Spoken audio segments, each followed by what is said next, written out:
नाज़रीन, इस वीडियो में हम आपको बताने लगे हैं सऊदी अरब में पेश आने वाले उस वाक़े के हवाले से जो कि हरम शरीफ में आया था और एक शख्स ने खुदकुशी की कोशिश की थी जिसको वहां पे मौजूद अहलकार ने बचा लिया था या नाकाम बना दिया था। अब मैं इस वीडियो में आपको बताने जा रही हूँ कि उस शख्स का ताल्लुक कहाँ से था और उसकी उम्र क्या थी और उसके साथ मसला क्या था। ताज़ा तरीन रिपोर्ट्स के मुताबिक वो सऊदी शहरी था और उसकी उम्र 20 साल थी और उसके वालिद का इंतकाल हो चुका था, जिसके बाद वो ज़हनी मर्ज में मुब्तला हो गया था। अब नाज़रीन, ज़हनी मर्ज की वजह से वो डिप्रेशन का शिकार था, वो हेलुसिनेट होता था, क्योंकि हमने बहुत से ऐसे केसेस देखे हैं, आप लोग भी जानते होंगे, मैं भी जानती हूँ। थोड़ी सी मैं आपको इस हवाले से आगाही देना चाहूँगी कि जो बंदा डिप्रेशन में होता है वो वैसे ही सुसाइडल हो जाता है, वो अपनी ज़िंदगी का खात्मा करना चाहता है, लेकिन डिप्रेशन से भी बढ़ के अगर वो किसी ऐसे ज़हनी मर्ज में मुब्तला हो जाता है जिसमें वो हेलुसिनेट करने लग जाए। अब हेलुसिनेशन में क्या होता है वो मैं आपको थोड़ी सी डिटेल बता दूँ कि आपको आवाज़ें आना शुरू हो जाती हैं, आपको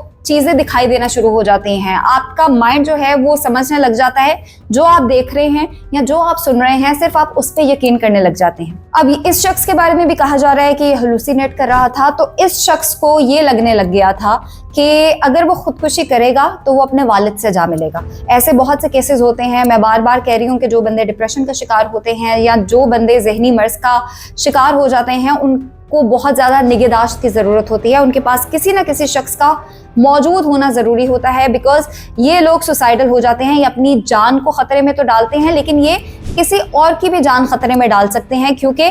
इस शख्स के बारे में तो कहा जा रहा है कि इसको सुसाइड के बाद अपने वालिद से मिलने की ख्वाहिश थी और यकीन था कि वो अपने वालिद से मिल लेगा। बहुत से केसेस नाज़रीन ऐसे होते हैं जिनमें आप किसी पे अटैक करने लग जाते हैं क्योंकि आपका दिमाग उनको खतरा डिक्लेयर कर देता है, तो वो इंसान जो हेलुसिनेट कर रहा होता है या किसी ज़हनी मर्ज में मुब्तला होता है वो किसी दूसरे पे भी अटैक कर सकता है। उसकी वजह ये होती है उसको लगता है कि वो दूसरा शख्स उसको मार देगा, उससे पहले वो उस पर हमलावर हो जाता है। ऐसे लोग जो हैं वो बहुत ज़्यादा